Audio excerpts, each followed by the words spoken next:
तो लीजिए प्यारे विद्यार्थियों, हमारे पास में आ चुका है कक्षा 9वीं अर्धवार्षिक परीक्षा 2025-26 का विज्ञान विषय का पूरा पेपर और इसका पूरा सॉल्यूशन।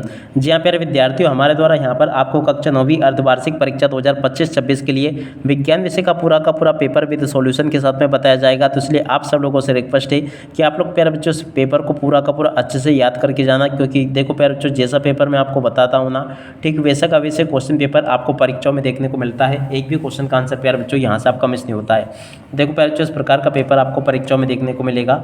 आप लोग इसको देख कर जाना और पूरा का पूरा पेपर प्यारे बच्चों आप लोग समझ के जाना, ताकि आप लोग प्यारे बच्चों अपनी परीक्षाओं में इसको पूरा का पूरा हल करके लिख कर आ सके। ठीक है ना। ऐसा प्यारे बच्चों आपके पेपर में हर एक पेज पर बारकोड आपको देखने को मिल जाएगा, तो इसको आप लोग पढ़ लें। अब चलो प्यारे बच्चों, इसके बाद में अपन आगे बढ़ते हैं, आगे के सभी क्वेश्चन और उन क्वेश्चन के उत्तरों को देख लेते हैं। तो देखो प्यारे बच्चों, यहाँ पर आपसे क्वेश्चन इस प्रकार से पूछे गए हैं। कक्षा 9वीं अर्धवार्षिक परीक्षा 2025-26 का प्यारे बच्चों विज्ञान विषय का पेपर रहा। अब विज्ञान विषय के पेपर में प्यारे बच्चों आपसे क्वेश्चन कैसे पूछे जाएंगे, चलो आपको मैं एक एक करके बताता हूँ। पहला क्वेश्चन क्या पूछा है, सोडियम नाइट्रेट का सूत्र है। देखो प्यारे बच्चों, सोडियम नाइट्रेट का सूत्र क्या होगा, आपका ए नंबर का जाएगा। और इसके बाद में देखो दूसरा क्वेश्चन, Cl1 आयन के संयोजकता इलेक्ट्रॉन की बिंदु संरचना कितनी होगी, प्यारे बच्चों 8 होगी। तंत्रिका ऊतक की कार्यात्मक इकाई क्या होती है, तो देखो बच्चों न्यूरॉन होती है। और अब अगला क्वेश्चन, वेग का एसआई मात्रक क्या है, तो देखो बच्चों वेग का एसआई मात्रक क्या है, यहाँ से आपको लिख कर आना होगा मीटर प्रति सेकंड। इसका राइट आंसर होगा ए नंबर का। और अब अगला क्वेश्चन, किसी वस्तु का द्रव्यमान पृथ्वी पर 12 किलोग्राम है, तो चंद्रमा पर इसका द्रव्यमान कितना होगा, तो देखो बच्चों इसका राइट आंसर भी आपका 12 kg आ जाएगा। और अब अगला क्वेश्चन पढ़ते हैं, ध्वनि की प्रबलता होती है, तो देखो बच्चों यहाँ पर आपको लिखना होगा आयाम करती है। और उसके बाद में देखो अपन आगे बढ़ते हैं, आगे क्वेश्चन को अपन खरीदते हैं। जब देख लीजिएगा, यहाँ से आप लोग इसको देख लें। देखो यहाँ तक के सभी क्वेश्चन प्यारे बच्चों मैंने आपको बता दिए हैं। देखो ध्वनि की प्रबलता कितनी होती है, आयाम पर होती है। उसके बाद में देखो आगे जो क्वेश्चन पूछे हैं, इन क्वेश्चन के उत्तरों को भी आप लोग देख लेना। यहाँ पर क्वेश्चन पूछे हैं, CaCO3 यौगिक का नाम है, तो देखो पर जो कैल्शियम कार्बोनेट होगा। हाइड्रोजन में समस्थानिकों की संख्या कितनी होती है, 3 होती है। पौधों में लचीलापन ऊतक के कारण होता है, तो देखो पर जो कोलेन कायमा के कारण होता। सम्यक परिवर्तन की दर अनुक्रमानुपाती होती है, तो देखो बल के अनुक्रमानुपाती होती है। पास्कल का नियम क्या प्यारे बच्चों, दाब आपको ये लिख कर आना होगा। अब अगला क्वेश्चन पूछा है, ध्वनि संचरण के लिए की आवश्यकता होती है, तो देखो प्यारे बच्चों माध्यम की आवश्यकता होती है। तो यहाँ तक के क्वेश्चन के उत्तर प्यारे बच्चों आप लोग देख लें। उसके बाद में देखो इन क्वेश्चन को पढ़ लो जो कि आपसे सत्य असत पूछे हैं। सत्य असत में पहला क्वेश्चन, मिश्रण का गलनांक निश्चित होता है, असत्य होगा। एल्यूमिनियम द्विपरमाणुक होती है, असत्य होगा। आर्गन का इलेक्ट्रॉनिक विन्यास 2-8-8 होता है, तो देखो पर जो ये क्वेश्चन ये भी आपका सत्य हो जाएगा। पालकों का झपकना ऐच्छिक पेशी के कारण होता है, तो देखो पर जो ये क्वेश्चन ये भी आपका सत्य हो जाएगा। वेग परिवर्तन की दर वेग औसत वेग कहलाती है, असत्य होगा। घर्षण बल सदैव वस्तु की गति का विरोध करता है, प्यारे बच्चों देखो ये क्वेश्चन ये भी आपका सत्य हो जाएगा। उसके बाद में देखो यहाँ से आप लोग जोड़ी को देख कर जाना। जोड़ी आपके पेपर में कैसी पूछी गई है, आप लोग मिलान कर लेना। जल की जोड़ी का मिलान प्यारे बच्चों यौगिक से हो जाएगा। नमक की जोड़ी का मिलान प्यारे बच्चों NaCl से। रोग की जोड़ी का मिलान प्यारे बच्चों आयोडीन से। पंक्तियों में भोजन का परिवहन प्यारे बच्चों फ्लोएम से। गति का तृतीय नियम प्यारे बच्चों आपका क्रिया बराबर प्रतिक्रिया से। ठीक है। और अब अगला क्वेश्चन, गुरुत्वाकर्षण, तो देखो प्यारे बच्चों इसकी जोड़ी के मिलान आपका 9.8 मीटर प्रति सेकंड से हो जाएगा। तो यहाँ से आप लोग इसको देख लें और पूरा का पूरा इसको समझ लें। यहाँ तक कि प्यारे बच्चों आपको मेरे द्वारा सभी के सभी क्वेश्चन के उत्तर बता दिए गए हैं। अब चलो इसके बाद में अपन आगे बढ़ते हैं।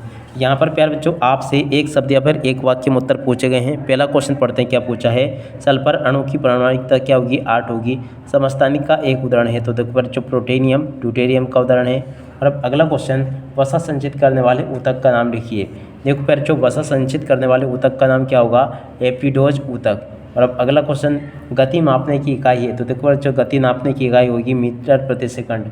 और अब अगला क्वेश्चन देखें क्या लिखा है, किसी वस्तु की स्थिति एवं गति आकृति में परिवर्तन करने के लिए किए गए प्रयास को क्या कहते हैं, तो देखो बच्चों उसको बल कहते हैं। और सामान्य मनुष्य का स्रवितापरास क्या होता है, प्यारे बच्चों तो देखो 2008 जेड होता है। और उसके बाद में देखो प्यारे बच्चों यहाँ से आप लोग इन प्रश्नों को देख लें। प्रश्न नंबर 6 में प्यारे बच्चों आपसे इस प्रकार से क्वेश्चन पूछे जाएंगे। चलो मैं आपको एक एक करके बताता हूँ। यहाँ पर प्यारे बच्चों आपसे क्वेश्चन पूछा निक्षेपण किसे कहते हैं, इस क्वेश्चन के उत्तर को यहाँ से देख लो। उसके अलावा में प्यारे बच्चों क्वेश्चन पूछा विसरण किसे कहते हैं, इस क्वेश्चन के उत्तर को यहाँ से देख लो। प्रश्न नंबर 7 प्यारे बच्चों पूछा आपसे, देखो यहाँ पर आपको प्रश्न नंबर 7 देखने को मिल रहा है समांगी मिश्रण और विषमांगी मिश्रण में अंतर। तो देखो समांगी मिश्रण किसे कहते हैं, इस क्वेश्चन को यहाँ से देख लो। विषमांगी मिश्रण किसे कहते हैं, इस क्वेश्चन के उत्तर को यहाँ से देख लो। और अब अगला क्वेश्चन पढ़ते हैं। देख सकते हो यहाँ तक के सभी क्वेश्चन के उत्तर मैंने आपको बता दिए हैं। देखो संयोजकता किसे कहते हैं, तो देखो पर जो संयोजकता किसे कहते हैं, यहाँ तक के इन क्वेश्चन के उत्तर को देख लेना। संयोजकता किसे कहते हैं, इस क्वेश्चन के उत्तर को प्यारे बच्चों यहाँ से देख लो और पूरा का पूरा याद कर लेना। लिथियम और मैग्नीशियम की परमाणु की संयोजकता प्यारे बच्चों आपको लिख कर आनी होगी। यहाँ पे आप लोग देख लें और पूरा का पूरा इसको समझ लें। और अब अगला क्वेश्चन पढ़ते हैं जो कि यहाँ पर आपको दे रखा प्रश्न नंबर 10, प्लाज्मा झिल्ली को वर्णात्मक परिक्रम में झिल्ली क्यों कहते हैं। और उसके बाद में देखो इसके अतवार में जो क्वेश्चन पूछा था, लाइसोसोम को आत्मघाती की तैली क्यों कहते हैं। 100% आपके पेपर में आएगा ये वाला क्वेश्चन। जाइलम और फ्लोएम में प्यारे बच्चों आपको अंतर पता कर आने हैं, तो ये भी आपके पेपर में आएगा परीक्षाओं में। और सरल ऊतक और जटिल ऊतक में कोई 2 अंतर प्यारे बच्चों आपको बताने हैं। तो देखो प्यारे बच्चों यहाँ से आप लोग सरल ऊतक और जटिल ऊतक में अंतर को देख लेना, ये लिखा है। और त्वरण किसे कहते हैं, ये प्यारे बच्चों आपसे प्रश्न नंबर 12 में पूछा जाएगा। तो देखो प्यारे बच्चों त्वरण किसे कहते हैं, इस क्वेश्चन के उत्तर को यहाँ से देख लें। आप एक वृत्ताकार मैदान के 2 चक्कर पूरे करते हैं, इस क्वेश्चन के उत्तर को प्यारे बच्चों यहाँ से देख लें। और अब अगला क्वेश्चन पढ़ते हैं, संवेग संरक्षण क्या है। देखो प्यारे बच्चों यहाँ तक के सभी क्वेश्चन के उत्तर बता दिए। इसके बाद में देखो मैं आपको तीसरे नंबर के क्वेश्चन के उत्तर को और बता दूँ। तो देखो यहाँ पर आपको प्रश्न नंबर 13 का उत्तर ये दे रखा है। 13 के अथवा में जो क्वेश्चन पूछा प्यारे बच्चों इसका उत्तर ये लिखा है। और उसके बाद में चलो अपन आगे बढ़ते हैं, आगे क्वेश्चन और उन क्वेश्चन के उत्तरों को और देख लेते हैं। तो देखो प्यारे बच्चों यहाँ पे आप लोग इस पूरे पेपर को अच्छे से देख कर जाना। यहाँ पर क्वेश्चन पूछा आपसे गुरुत्वाकर्षण का सार्वत्रिक नियम लिखिए। तो देखो प्यारे बच्चों गुरुत्वाकर्षण का सार्वत्रिक नियम क्या होगा, इस क्वेश्चन के उत्तर को यहाँ से देख कर लिख दो, ये लिखा है। द्रव्यमान और भार में अंतर प्यारे बच्चों आपको ये देख कर लिखना होगा। और उसके बाद में देखो अगला क्वेश्चन, जब आप साइकिल चलाते हैं तो कौन कौन सी ऊर्जा रूपांतरित होती है। तो देखो प्यारे बच्चों इस क्वेश्चन के उत्तर को यहाँ से देख ले, ये लिखा पूरा का पूरा। और उसके बाद में देखो प्यारे बच्चों अगले क्वेश्चन पूछा है, यहाँ पर देख सकते हो वाट शक्ति को परिभाषित कीजिए। तो देखो प्यारे बच्चों वाट शक्ति क्या होती है, इस क्वेश्चन के उत्तर को यहाँ से देख लें। और अब अगला क्वेश्चन पढ़ते हैं। प्रश्न नंबर 6 पूछा है, देख सकते हो 16 पूछा है प्यारे बच्चों। देखो ध्वनि की प्रबलता क्या है। प्रश्न नंबर 16 के उत्तर को प्यारे बच्चों यहाँ से देख लो, ये लिखा है। परस्पर ध्वनि किसे कहते हैं, इस क्वेश्चन के उत्तर को यहाँ से देख कर लिख दो। और अब अगला क्वेश्चन प्यारे बच्चों पढ़ते हैं, मिश्रित फसल के दो लक्षण आपको लिखना। तो देखो प्यारे बच्चों मिश्रित फसल के 2 लक्षण आपको यहाँ से देख कर लिख देने हैं। और अब अगला क्वेश्चन जो कि यहाँ पर आपसे पूछा है, देख लीजिएगा, क्या लिखा, खरपतवार किसे कहते हैं। ये खरपतवार के कोई 2 लाभ आपको बताने। तो देखो इस क्वेश्चन के उत्तर को यहाँ से देख लें। लघुत्तरी प्रश्न में प्यारे बच्चों ये जो क्वेश्चन पूछा है, इन क्वेश्चन के उत्तर आपको लगभग प्यारे बच्चों 75 शब्दों में देकर आना होगा। तो देखो इन क्वेश्चन को भी देख ले प्यारे बच्चों, ये भी मैंने आपको बता दिए सभी क्वेश्चन और उन क्वेश्चन के उत्तर।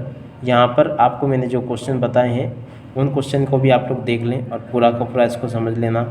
और उसके बाद में देखो प्यारे जो आगे बढ़ते हैं, आगे सभी क्वेश्चन और उन क्वेश्चन के उत्तर को पढ़ते हैं।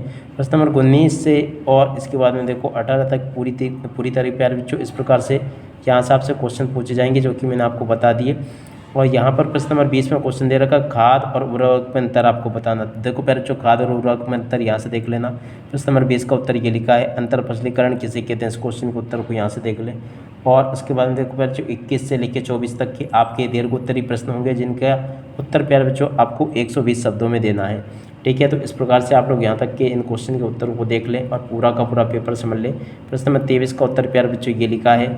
और उसके बाद में देखो प्यारे बच्चों अगला क्वेश्चन ये पूछा गया है, कोशिका विभाजन क्या है। और उसके बाद में देखो प्यारे बच्चों यहाँ तक के सभी क्वेश्चन और उन क्वेश्चन के उत्तर मेरे द्वारा आपको बता दिए गए हैं। एक भी क्वेश्चन का उत्तर प्यारे बच्चों यहाँ से आपका मिस नहीं होगा। जैसा पेपर मैंने आपको बताया ना, ठीक वैसा का वैसे क्वेश्चन पेपर आपको घर पर देखो पूरा का पूरा जैसा मैंने आपको बताया ना, ठीक वैसा का वैसे क्वेश्चन पेपर आपको परीक्षाओं में देखने को मिलेगा। तो आशा करता हूँ प्यारे बच्चों आपको पूरा का पूरा पेपर अच्छे से समझ में आ गया होगा। आप इसी के साथ में प्यारे बच्चों इस वीडियो को यहीं पर पूरा करते हैं। नमस्कार, जय हिंद, जय भारत।